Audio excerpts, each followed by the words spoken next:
जब मना करी हमारा के रोजो डांटता, जब मना करी हमारा के रोजो डांटता। भतारी साला सब दिन के गेहूं काटता, भतारी साला सब दिन के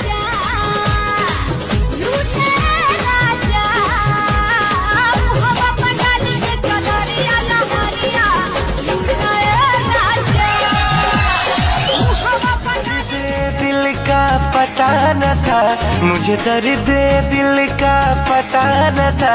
और प्रेम का रोग लगा दिया, और प्रेम का रोग लगा दिया।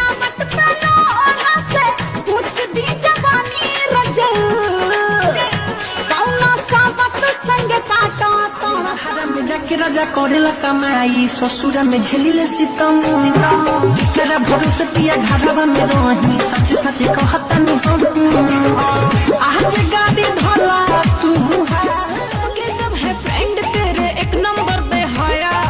काजल सर आज से दोस्ती खत्म। मेरे मलिया के गलिया पर रंग साला को लगाया, मेरे उठा के झोंके धूरा है छावा रखिया के कूदा कूदा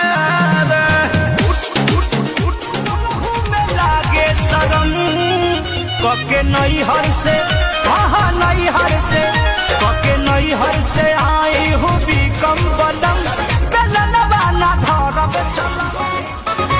होठ से होठ सटाने दो रानी, पीने दो अपने मोहब्बत का पानी। बॉडी का नक्शा भी गड़ने न दूंगी। हाय बेबी काहे हो कमरिया को टच करने न दूंगी, कमरिया को टच करने न दूंगी। से मिलन सामान सब सिंगार के, इहे सधा बेसेंट मार के। मेरा मेरा रहे रोटी रोजगार के, घरों ही घूमे ललूगी।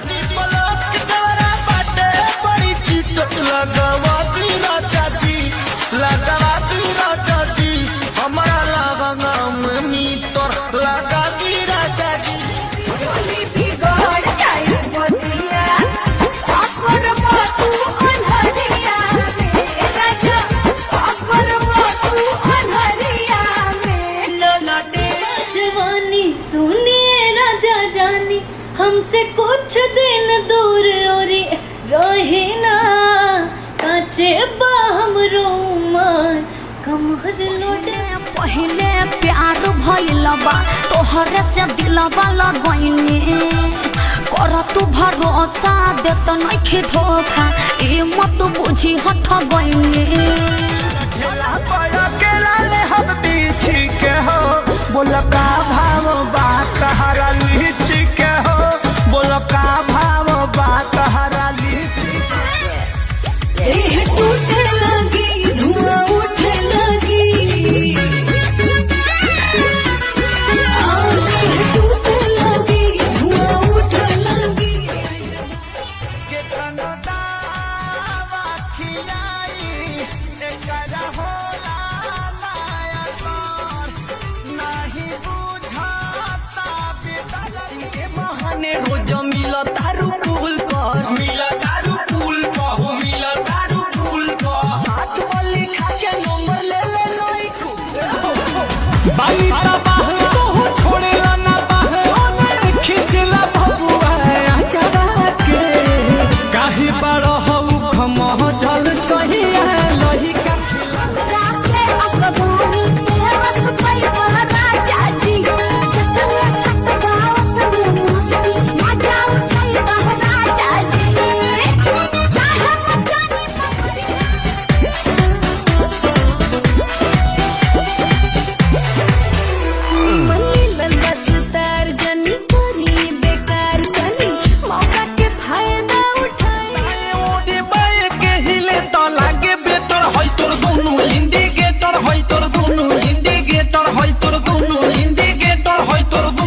ए